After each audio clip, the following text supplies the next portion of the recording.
when you're drinking and using, it's like driving a station wagon and throwing every problem in the backseat. It works until it doesn't, you know, but it's like when you get sober, it's like slamming on the brakes and all that shit comes forward. So you have to get ready to deal with it. I was great. I was confident. I was successful. I was happy, healthy, married. Like, it was like, I was great. And then I got sober and I was like, oh, I'm not okay. Now we're in an era of comedy where there's a lot of sobriety because we've seen like the generation that came before us, right? Like burning out, dying in like really crazy ways. And a lot of it is tied to addiction. We're confronted with the choice of like, do we want to live long lives or do we want to burn out?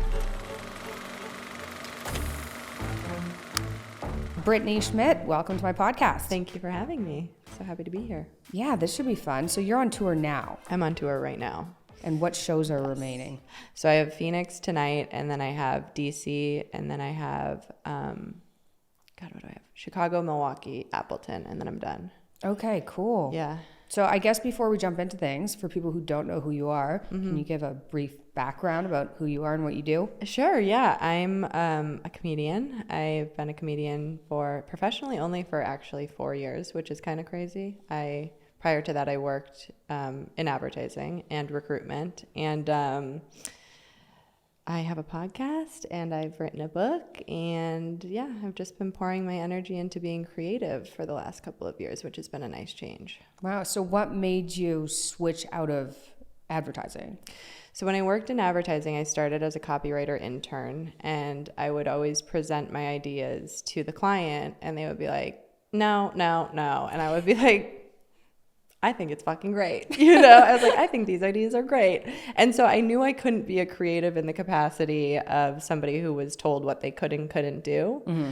And so while I still needed to like make money to stay afloat in LA, I transitioned into creative recruitment and advertising. And then I did that for a long time. But on the side, I started doing comedy. I actually started doing comedy because I got a DUI in Arizona. And no. I know. And I literally just came to LA from Wisconsin. Wisconsin DUI laws are like very chill. They're like, you can get 3 of them before they call your landline, and they're like, hey, stop it. You know, like it was very chill. And then I went to Arizona, got my first DUI ever. And then my lawyer was like, yeah, you're going to jail for 30 days. Oh my gosh. And I was like, no. I was like, are you sure? You know, I was like, can we run that back? And she's like, no, you're going to jail for 30 days, or you can just never come back to Arizona.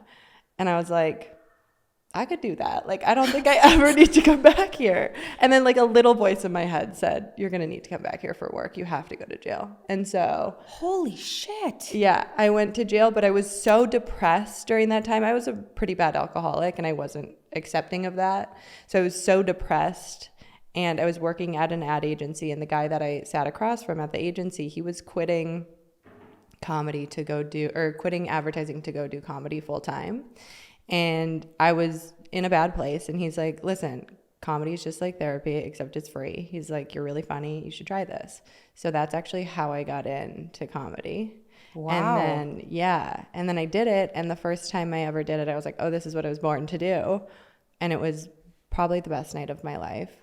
But I was still such in a dark place with my alcoholism, and I couldn't there was no world where I was like, oh, jump in the net appears. Like, I'm sure that would have happened, but I was just caught up in drinking, and I was like, I need to like work this day job. And then, you know, I got to pretty much the top of where I could go in recruitment and advertising, and I hated it. Like, it was just soul sucking. So I kind of just saved my money, and I was like, I'm going to have enough that if I don't make any money in comedy for 2 years, I'll be fine. And, I decided at the end of 2019, I was like, I'm going to do comedy full time. And I was literally in London. What a year. Yeah, exactly. I was in London doing shows with Chris Red, and then like the pandemic started trickling in, and I was like, no fucking way. No way. And then I still kind of refused to go back to advertising because I could have fully worked in recruitment during the pandemic. That would have been very easy for me to do. But I was like, no, I told myself I'm doing this. So instead I just, you know, there were secret shows going on in LA, and I wrote a book, and I just like kind of followed it that way. And then when everything opened up, I filmed my first special in Austin and put it out a year after that, and it did really well. So that's like kind of I got very fortunate, very lucky. Wow. Mm-hmm. Wow. Yeah. Okay. That's quite a story. Yeah. Why did I decide to build an online university? Well, there is a crisis now in higher education. The president of Harvard University resigned today, weeks Does after calling for the genocide of Jews violate Penn's code of conduct? We have a problem of affordability and cost, spiraling student loans. We have a groupthink emerging, and that warps the entire academic enterprise. I experimented with putting my lectures online and found that I could teach far more people at very low cost than I could at the university. And I thought, well, why not scale that? What I'm hoping to do is to find the best lecturers in the world and to bring them to as wide as possible an audience. He came to me and he basically said, I want you to do the best course that you've always wanted to do. We want to bring you the highest quality education possible at the lowest possible price. It's extremely high-level content that anybody can use to educate themselves, and it's available to everybody. Well, that would be good. I think it's funny, because I got canceled at the university, so I could try to return the favor. So what was your book about? My book is about, it's like, did you ever read any of Chelsea Handler's books? No. Okay. Well, no, it's okay. It's literally just like dumb stories and sexcapades. It's just like a little memoir. But From like basically comedy kind of memoir. Yeah. Comedy Yeah, okay. memoir. Yeah. Cool. And Yeah. that did well. Yeah. So is that when you started social media and everything, or did you get that started beforehand? That started, no, I wrote the book before social media. The social media stuff started really when I put my first special out. It went very viral. So like the clips kind of blew up, and I was fortunate in that way. Cool. Yeah. Okay. Wow. Well, good for you. Thanks. I mean, that's quite a switch. Yeah. And I'm sure, was that hard, your first show? Like, how did you prepare for that? My first special? Yeah, well, say you started doing comedy before the special, right? So no, Yeah, just a show in front of people. Oh, it was terrifying. The Yeah. first one I ever did was terrifying. But when I got through it and I did it, I was like, oh, that's the best feeling. And like as an addict and a person who likes to get high on stuff, there's nothing better than like the high of being on stage. Yeah. Which I is get that. why you'll see a lot of addicted personalities in comedy. Yeah, okay. Yeah. That makes sense. So did you prepare? Did you have a set? You had to memorize and everything, or did you play off the crowd? Yeah, no, I don't do crowd work. That's a thing that's become really popular with like kind of Matt Rife. Yeah. I feel like Matt Rife is to comedy what T-Pain was to music, or it's like he introduced this thing, like T-Pain did the auto-tune, you know, and it kind of was like, but that's not what we were doing. And Yeah. it's not good or bad because people love it. And he's brilliant. He's literally like a psychic when he's doing that crowd work. I think he's so smart and skilled, but it's just a different thing. You know, when I started doing comedy, I learned from a teacher, and he always said that crowd work was just a lack of preparation. And so that kind of stuck with me, where I just really wanted to be a writer. You know, I wanted to write like tight, great jokes where I knew where the setup was, I knew where the punch was, and it was just like formulaic in that way. So then were you always, I mean, you got into I can also kind of see how like advertising and marketing and things plays into the comedy element, you know, vaguely. But did you always have an interest in writing? Like, were you always funny? What made you funny? You went through a bunch of traumatic experiences. There you go. Yeah. Yeah, I wish I was funny when I was a kid. You know, so many comedians are like, oh, I figured out if I made people laugh when I was young that they would like me. And I didn't have that, unfortunately. I really just wanted everyone to like me, but I couldn't figure out how. And then honestly, when I started drinking, I finally was like, fuck all of you. And then like I got like this personality that was attracting people because I didn't care. You know, there's like that desperate energy in people when they like want to be liked, and it makes you go like, ugh. That's like what I was my whole life until probably like 16. And then around 16, I started, you know, I really do think drinking helped me with my personality.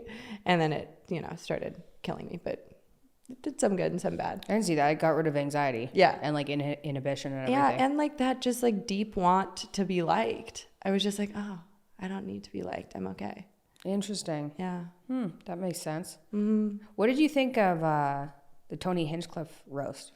That got him The in- Trump on Yeah. Trump. I just thought everyone really overreacted. You know, I knew what he was doing, but you have to know Tony. Like, I've known Tony, not personally, but comedically forever. And that's who he is. You know, he's a little shit stirrer. And, you know, everyone was going crazy being like, oh, he's going to lose the election. I was like, don't worry. He's not. It's fine. Like, I don't think you guys realize how many people don't want Kamala in office. Like, I'm like, you'll be fine. Yeah. I thought it was. What did you think of it? I thought it was okay. So I've seen him live, and I've watched Kill Tony. Mm-hmm. So I think I'd heard that joke at Joe Rogan's before. Yeah. And I was like, it's not exactly. He's rough. Like it's called Kill Tony. He kind of goes in for the kill. Yeah. So it was like, that's kind of what his jokes are like, and they're funny, and like he's very popular. People like him. He sold out Madison Square Garden. Mm-hmm. Like, people like him. I was like, it was whoever picked that for a rally. I was like, that was risky. It was risky because obviously in politics, anything is going to be taken. Anything you say is going to be like cut out and like, oh, how dare they do this?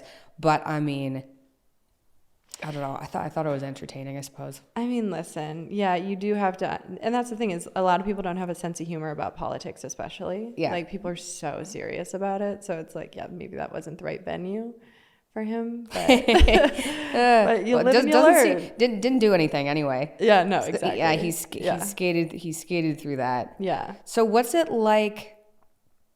What's it like living in LA? You like it? It's like a post-apocalyptic nightmare. Okay. So you don't. Or is that a good thing? No. It's not a good thing. I mean, here's the thing. I'm really excited about the new DA because we just got a new DA in there. Who we had before, Gascon, just was letting crime go completely rampant on the heels of, you know, the BLM and all of those protests and everything like that. They really leaned into defunding the police, which I knew from the start was going to be a mistake. Because the first unit that they defunded was the gang unit. And I'm like, okay, I guess politically I can see why they chose that. Seems like a bad idea, but it seems like the most important unit in LA. That's like run by gangs. Like you cannot like, you know, I wasn't moving. I was shopping for a house, and one of the houses was like, you know, for LA it was underpriced. It's still, for anywhere else in America, it's overpriced. But for LA, it was really underpriced. And I went to go see it, and it was stunning. And I was like, what is the deal? And they're like, and my realtor's like, I'm going to tell you this because I love you. But like, the Latin kings are like rampant here. And I was like, okay. So like, as a single woman, I'm not moving into a neighborhood overrun by like, you know, a Mexican gang. That's not for me. And it actually lowered the price of the house. Yeah. Wow. Yeah. But yeah, I mean, LA, they just got to get their shit together. They decriminalized way too much stuff. I remember I was shopping at a Bed Bath & Beyond, and this woman just like filled her cart up and walked out the front door. And I was like, are you guys not going to do anything? Wow. And they're like, so you're actually seeing that. Oh, I saw it. I remember I was stunned. I was like, but I'm supposed to pay? Like, wow. You know, it really was like really confronting. And it's also really sad, but I was like, I don't know, the decriminalizing theft, I think it's already hard enough for brick and mortars to stay. It's also such an obvious thing. It's right. Like, if you decriminalize it, people are probably going to steal. Yeah. Because it's not, like, is it even stealing if it's decriminalized? Yeah, so in LA, I think it was like if you were under 18, it wasn't, you know, you could just go do it. So people were sending their kids into the stores to do it. And I was like, this is dark. But, you know, it got really bad after the pandemic too. I used to live in Venice Beach, and like they removed the ordinance where they could move encampments off the beach because it just, I don't know what happened, but they're like, oh, now they can just live there. But it's like, that's the most expensive property. These homes are like $18 to $20 million, and they have people in tents cooking meth and like starting meth fires on their front. And I'm like, that's not sustainable. Like, it's not going with the vibe. Yeah, it's not. And, you know, some people that live in Venice are like, you know, it's grimy and that's part of it. But I lived there for 8.5 years, and I was like, okay, I have to leave now because I'm not safe. There's a guy named Raven on my front porch cooking meth. I'm like, that's that. Wow. But then what? So then I know that there's a big influx. Like, I know a lot of people, especially I've heard at least people in tech too moving to Scottsdale from California. Why are people just hanging on to see if things change politically? Like, because it's not sustainable, right? Yeah, I don't think it is sustainable. I think there's like the dream of LA and then the reality of LA. And I think they're very different. And I think they keep getting further and further apart, especially as Hollywood starts to struggle with, you know, everything. They're not really making a ton of movies. The industry is kind of struggling right now. So I think like the dream of like, oh, all the industry is here is not really real anymore.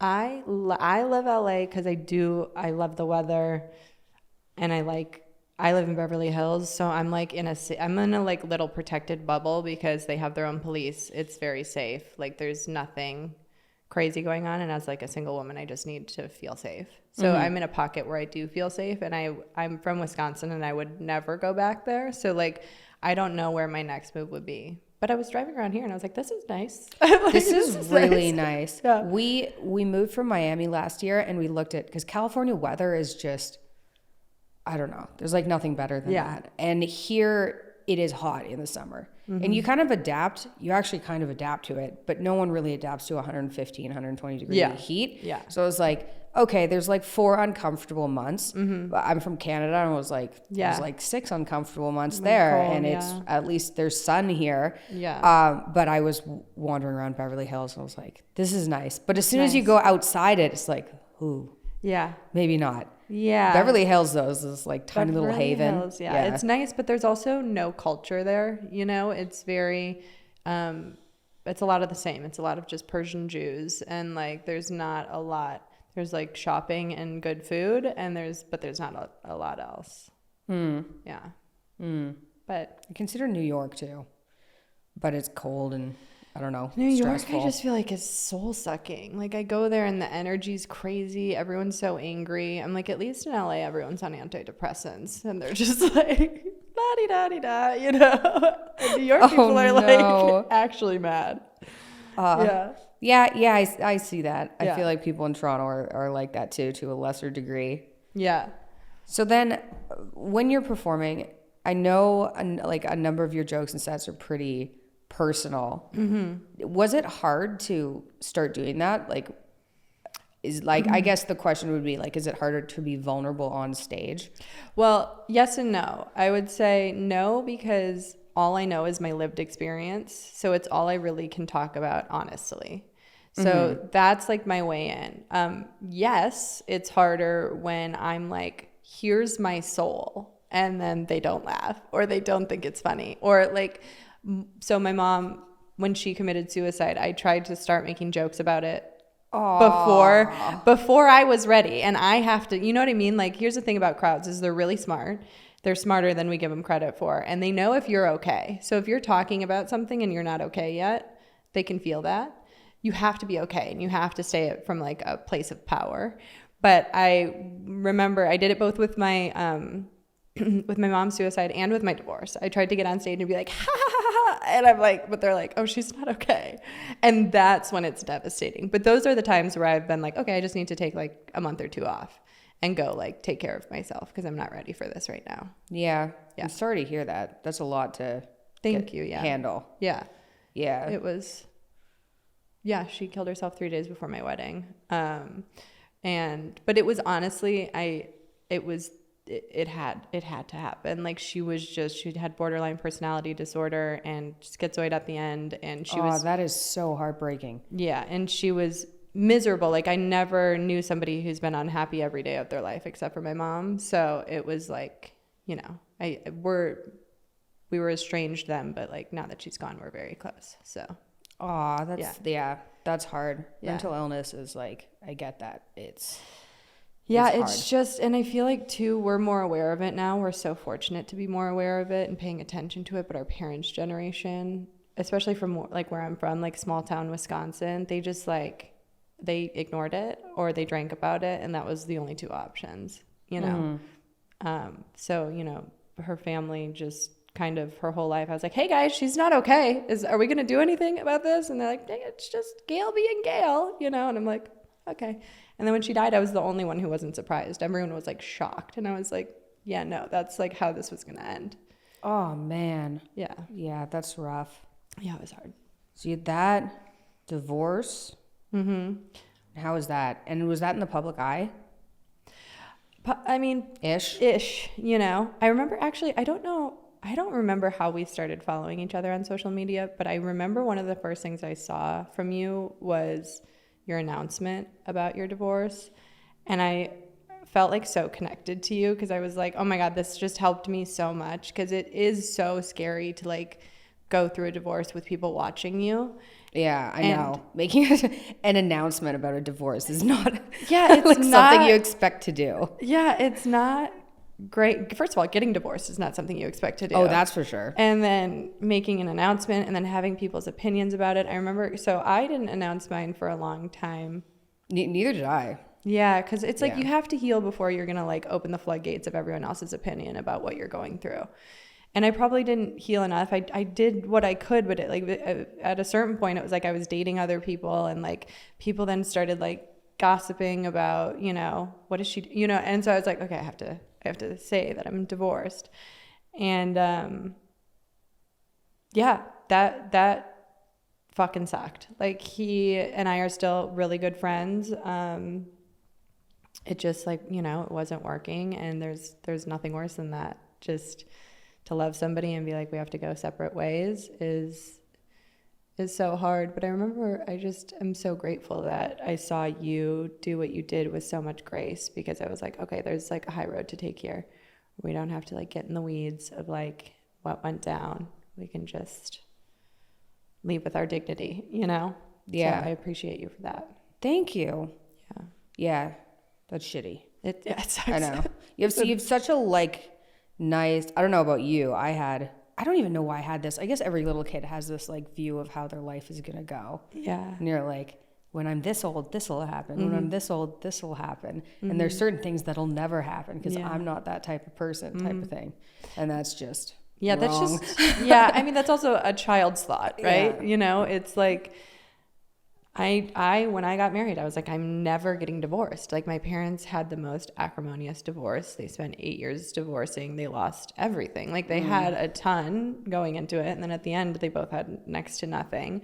And I remember just being like, I will never get divorced. And I think, here's the thing. I think anytime you say I'm never going to do X, that puts a target on your back for the universe to be like, you need to now go through that. Because it's like, when you're that adamant that it's not going to happen, for some reason it needs to happen. I completely agree. I'm so careful with that now. Yeah. I used to, so you know my diet, I just eat meat, right, for an autoimmune disorder and psychiatric issues, like a host of problems. But I used to be the person that was like, gluten-free stupid. That's like California ditzes. Yeah. Like, jumping onto a fad that doesn't make any sense. And I don't even know why I was emotionally like charged about it. And I was young. This is probably when I was like 16, 17, when I was like, that's for stupid people. And I feel like that just got me. Because I remember as soon as I was like, oh, I can't eat gluten at all. Yeah. And I was like, oh no. Well, you're like, I got my face. Yeah. So what do you do when you need like a little snack? Because I was just eating a banana on my way over here, and I was thinking of you. I was like, what would she eat? A Slim Jim? Like, what's like the to-go food for? So like, the lower carb you get, the less you snack. Okay. You just kind of stop snacking. So when like I first started the diet, I was eating 3 times a day and snacking, because that's kind of what I was used to. And I actually started gaining weight, because if you're just eating meat, that is a lot of calories. And I was like, I didn't know if I was hungry or not, because I was used to like eating and snacking all the time, basically. And so after about a year of floundering around, I was like, oh, I only need to eat twice a day. And I never really I know people skip breakfast all the time now, but I never really skipped breakfast. I'd eat late, but I'd still eat 3 times. So I don't really snack. If I do snack, I usually eat jerky. Okay. Which I liked prior to dieting, so it wasn't the end of the world. And they have so many healthy things you can do now, meat-wise. Like, there's so many people eating paleo and keto diets and things that they're actually making snacks now. So mostly jerky. Okay, gotcha. Yeah. I used to bring meat around in a bag. Yeah. This is when it was just like, oh, whatever. Like, all I did, I give up. Like, what are you bringing on a plane? meat in a bag. Yeah, I don't even just look at me if you want to look at me. I don't care. It was steak in a bag. It was like, whatever. I give up. I ate I was also so annoyed I was thrilled that I didn't have an autoimmune or psychiatric issues mostly anymore. But for the first couple of years, I just ate off of a cutting board in the kitchen because it takes if all you're eating is steak, it takes 8 or 9 minutes to eat a steak. Yeah. It takes no time. And I was like, I'm not going to set the table and sit down and pretend this is a thing. I'm just going to eat the steak and continue on with my life. Yeah. No, I do the same thing. I mean, I'm not full carnivore, but I'm trying to eat more meat, and I just cook myself steak pretty much every night, and I just eat off the cutting board. I'm like, is this depression or? That's what I thought. I was like, is this insane or is it fast? Yeah. And I decided it's a life hack and it's speedy and you have other things to do. Exactly. Yeah. There you go. Precisely. Yeah. So what is it like being, do you know what the percentage of females are in comedy? I have no idea. But way lower. Way lower. Yeah. So what's that like? Or does it matter? Well, I do think it matters. I've only ever experienced comedy as a female, so I don't know what the experience would be like differently if I were a male. But what I can see from outsider looking in is the boys club is alive and well. It's they all do favors for each other. And you'll see them all go on each other's podcasts 100 times before they have one female comedian on. And some of them are just scared of having women on. Some of them don't think women are funny.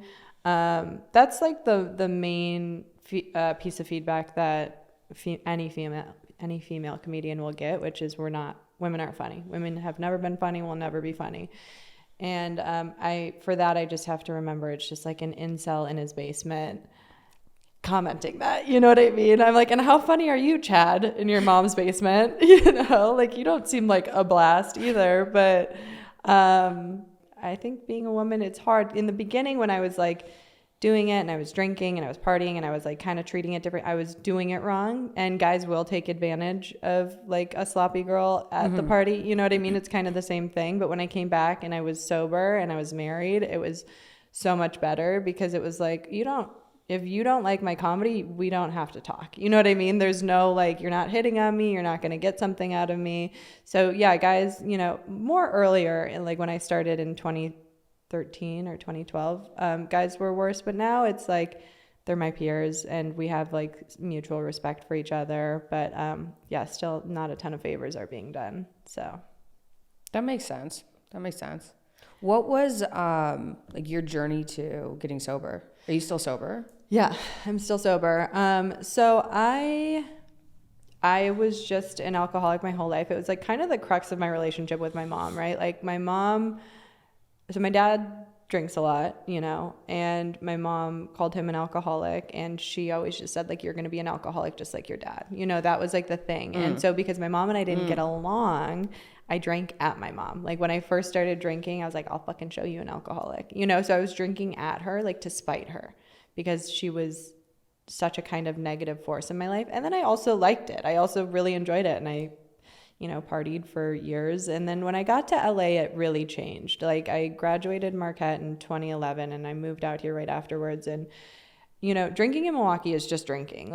Sure, people are maybe doing coke here and there, but I was cocaine's for losers. This is, whatever. And then when I got to LA, it was Molly, cocaine, it became a more intense party with lower lows. The lows got way lower. That's a lot different than just drinking. Yes, it's way different. And I do think it rewired my brain, because I don't know that I was ever depressed when I was just drinking, but I know that when I started doing hard drugs, I found it's living in a house your whole life and not realizing there's a basement. And then once I went down there, I'm you can never unknow that it's down there, So it got kind of dark. And then my ex-husband and I, when we started dating, he and I were drinking buddies. We partied, And then honestly, when I got the call that my mom killed herself, it was a monkey just off my back, where I was oh my God, I don't have to do this anymore. I didn't even realize how much of it was connected to me living to spite her,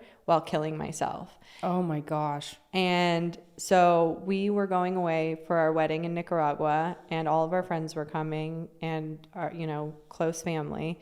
And I knew that was going to be like my send off. I was like, this is it. We partied. We had, honestly, I think everyone there would say it was like one of the best weekends of their life. Like, it was just great. It was perfect. I mean, yeah, my dad was really sad when my mom passed. My sister was obviously really sad. I think there was like a layer of sadness that actually made everyone like rise up and, you know, make it really wonderful. And then when I went home, I was doing this thing with my therapist where she's like, let's see if you're in control of your drinking. You know, she's like, you know, every day when you wake up, decide in the morning whether you're going to drink or not. And she's like, and it doesn't matter. Like, you can, you know, wake up on a Wednesday and say, I'm going to drink today. And that's it. You can drink that day. She's like, but if you wake up and say, I'm not going to drink today, just make sure you don't drink that day. And I remember, so that was the seed that was planted, because it was probably like about a month before my wedding. And it was like a Wednesday, and I woke up and I was like, I'm not going to drink today. And then I was like at lunch with my ex-husband, and before I knew it, I was on my second beer, before I even realized that I had made a pact with myself. And I was like, oh, that's not good. So that was kind of like the thing. And then, you know, my mom passed, and I was like, okay, I'm not going to get drunk at her funeral. Like, that's a good time to not get drunk. And I didn't think I did. And the next morning I woke up with my cousin and my friends, and I was like, oh, last night, like, it was pretty good, right? And they're like looking at each other, and I was like, what? And they're like, well, you went back to the bar and like cried on the bar for like 3 hours. And I was like, I'm done. I was like, I'm done with people telling me about my life. Like, I need to know what's happening. I don't want to be offline in a bar crying for 3 hours. Like, so literally that morning I drank a mimosa to take the edge off, and I never drank again. And wow. Yeah, so that was December 11th of 2017. Wow. Yeah. Did you have to like change friends or anything? Or friends like, will fall off. That like, you'll realize who your drinking buddies are, right? You'll realize that I thought I was very social, and what I realized in my sobriety is that I just didn't want to drink alone. So people will be like, oh, I haven't seen you in so long, you know? And I'm like, oh yeah, I don't drink anymore. And they're like, well, I don't need to be drunk to be around you. And I'm like, well, I need to be drunk to be around you. Like, we have nothing in common. You know what I mean? Other than we used to drink. So yeah, friends kind of fall out. And then, you know, I went into the program, and you'll meet people there that have like similar experiences, and you get friends that are, you know, fewer friendships, but more meaningful, which I think is something that happens as we age anyway. Yeah. You know? Definitely. Yeah. Interesting. Yeah. Well, good for you. Thank you. I had alcohol issues. I don't even know if I would classify it as alcoholism. I don't know how to. You know, this is in like early 20s and things.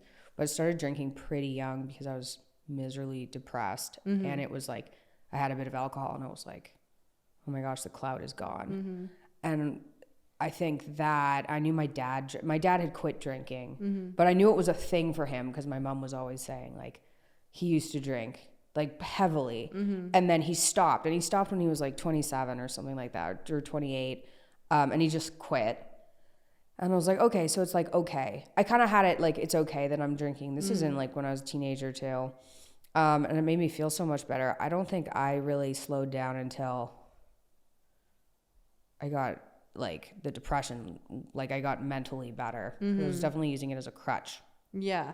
Well, yeah, that's the thing. So they say like in the rooms when you're drinking and using, it's like driving a station wagon and throwing every problem in the back seat, right? Yeah. It's and nice, then, kind of. Yeah. And then when you get, it works. It literally, that's the thing too. I never judge anyone who's in active alcoholism or addiction, because I'm just like, it works. It works until it doesn't, you know? But it's like the station wagon analogy is like when you get sober, it's like slamming on the brakes and all that shit comes forward. So you have to get ready to deal with it. Because before I got sober, I didn't think I was depressed. I never had any suicidal ideation. I literally, if you would have asked me, I was great. I was great. I was confident. I was successful. I was happy, healthy, married. Like, it was like, I was great. And then I got sober and I was like, oh, I'm not okay. Turns out I was drinking for a reason. So yeah, that was a reckoning. That was like probably the hardest. Yeah. One of the hardest 6 months of my life. Yeah. Oh, that totally makes sense. Yeah, it was an absolute reckoning. Wow. Well, good for you. Especially to have a career where you're going on stage. Like, I don't know, I'm not involved in like the comedy sphere, but I would assume people drink. Like, you're on stage in front of a bunch of people, it takes the edge off and things. So yeah, it's interesting. I think now we're in an era of comedy where there's a lot of sobriety because we've seen like the generation that came before us, right? Like burning out, dying in like really crazy ways. And a lot of it is tied to addiction. And it's like, you know, we're confronted with the choice of like, do we want to live long life? Like, do we want to live long lives or do we want to burn out? You know, like Sam Kinison, like it's. that makes sense. So yeah, there's a lot of camaraderie and sobriety. There's a lot of sober comics now, which is nice. There's definitely amazing. I know Theo talks about it too. Yeah. Yeah. Okay, that's great. Yeah. Yeah. No. Yeah. There's a handful of them. So it feels like more of a safe space to be sober now. Good. Mm-hmm. Good. Well, what are your future plans? Are you going to continue touring? You like touring? I don't know. I'm really enjoying being on the road and figuring out this hour. I don't like traveling like so much. You know, I'm a real homebody, so I don't love that aspect of it. But unfortunately, I have to. But this is part of the job. You know what I mean? Yeah. So it's I have to. I don't know what my future plans are. I honestly am just kind of like, whatever God has planned. I'm like done making plans that don't work out. You know? Totally reasonable. Yeah. As much fun as that is. Yeah. I'm like, I'm just going to let go and see what happens. I'm writing a few things I'm excited about. So we'll see. I don't know. Cool. Yeah. My parents tour all the time. My dad tours all the time. Yes. And I went with him just to open his shows for a month. And it was exhausting. It was like, it's great. And like, you know, the show part is great. Yeah. But the traveling part is a lot. I was like, this is really exhausting. It's really a lot. And if you think about the ratio of show to travel. Yeah, it's all travel. It's all travel. I mean, not this year, but last year, I remember I was like driving across Oklahoma in like a rental car by myself, like going from OKC to Tulsa. And I'm like, what am I doing with my life? Like, why am I alone in the middle of Oklahoma going to Tulsa? Like, I've taken a wrong turn.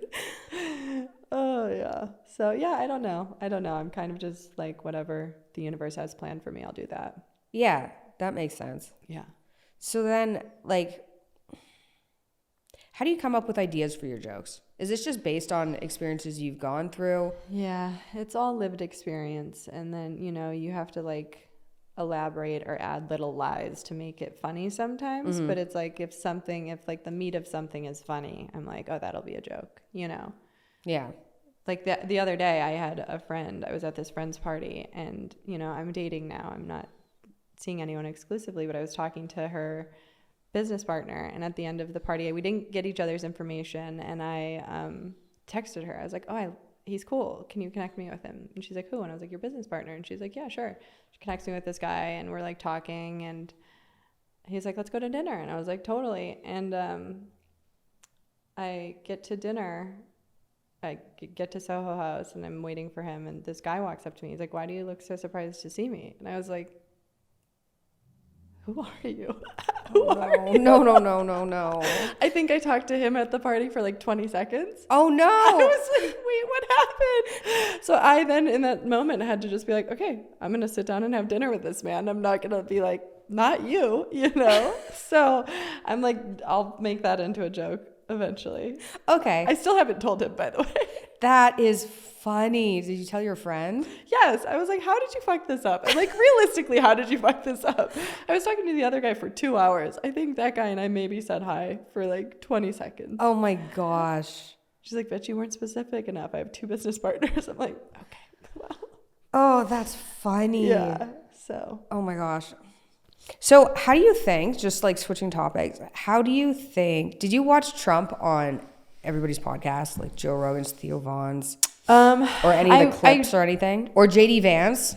I listened to JD Vance on Tim Dillon, And I didn't know he went on Tim Dillon. Yes, that was my first exposure to him. So I'm not like super political. Yeah. But I was curious. I listened to Trump on Theo's podcast, like half of it. I got about halfway through. I have a hard time with listening to podcasts. So do I. Yeah. Can you do audiobooks? I do audiobooks. Yeah. I can't do audiobooks either. I transcribe podcasts and read them. Okay. See, I can do audiobooks, like 1 out of 5 audiobooks. Like 1 out of 5 will catch my attention, but sometimes if an audiobook is on, I'll just be thinking about something else. Does that happen to you too?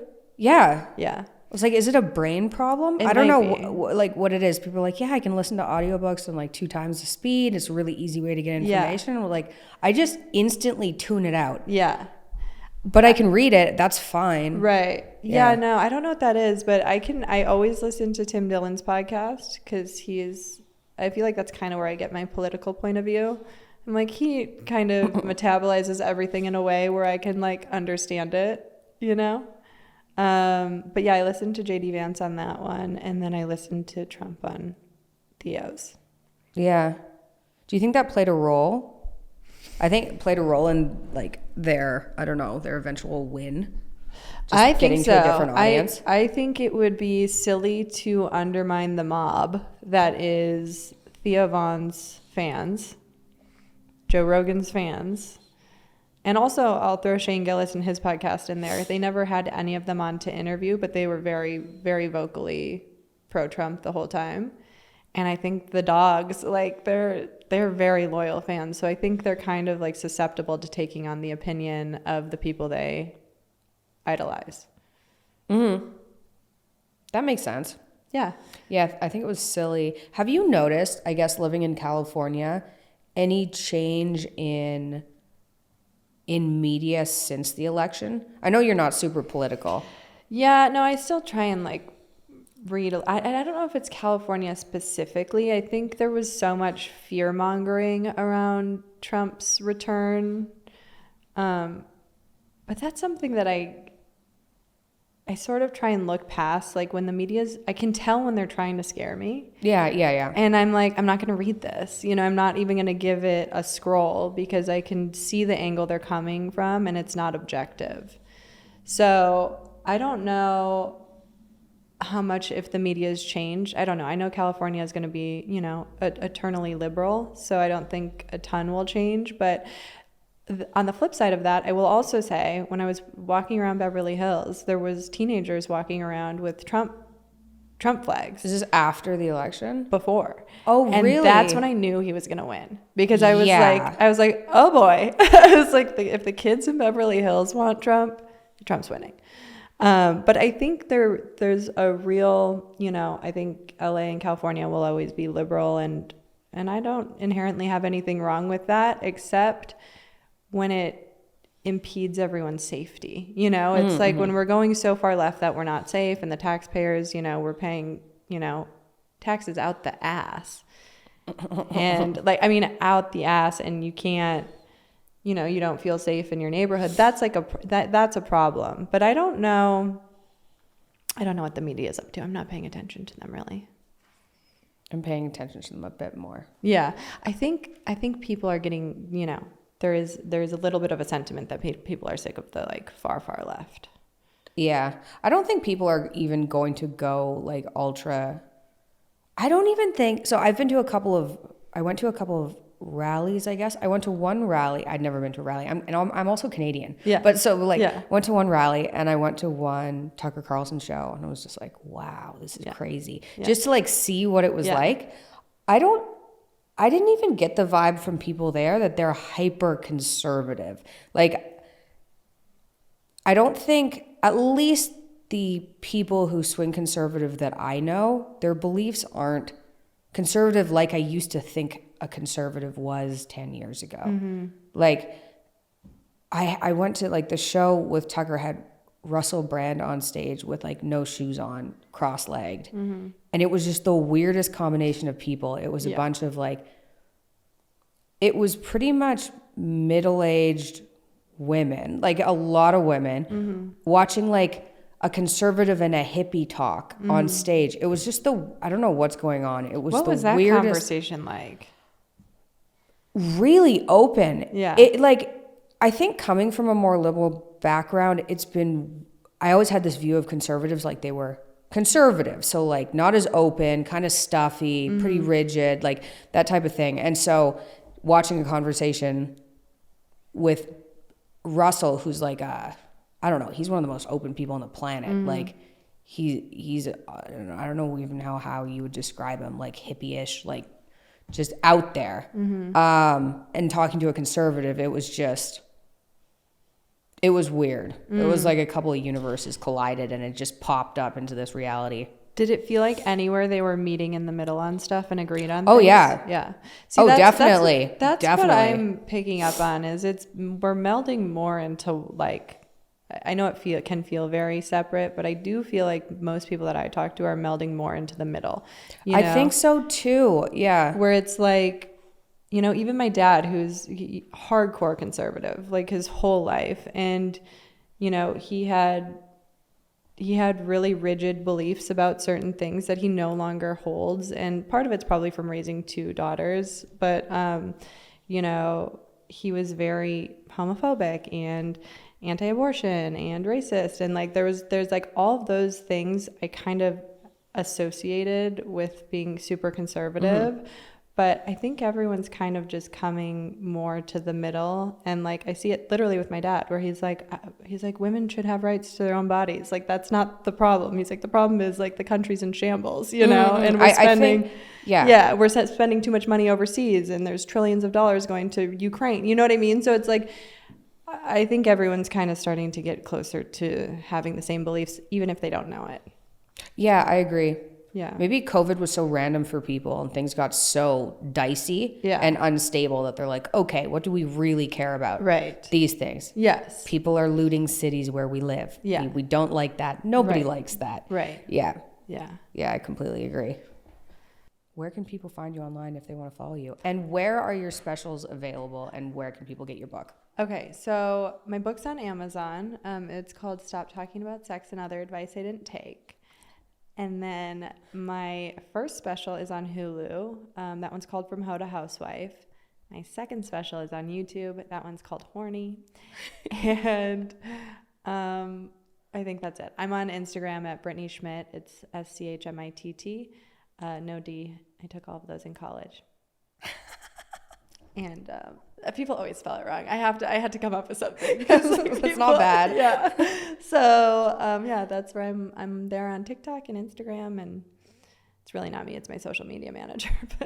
And your podcast, Spotify, my podcast. Apple. Yeah, This Is the Worst, and and then I also have Scumbags of History. Do you like podcasting? Do you like touring? Yeah, you know. I'm kind of on everything.